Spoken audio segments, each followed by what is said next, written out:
Никогаш нема да го разберам ова. А правиме тестот. Каде да знам какви зборови се извисите? Тоа е многу лесно.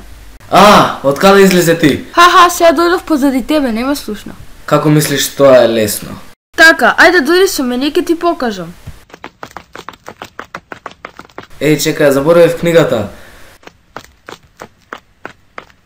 Значи вака, извиците се зборови со кој? Под А се изразуваат чувства, среќа, восхит, страв, тага. Под Б се обрнува внимание. Еј, пст, бре, миц, иш. Под В се имитираат звуци. Мјау, крц, бум, трас. Тие се изговараат со повисок тон и еден ист извик може да се употреби со различно значење. Пример: еј, дојди овде. Извиците може да се употребуваат и самостојно. Пример: леле, бре, пст. Еј, ме слушаш ли ти?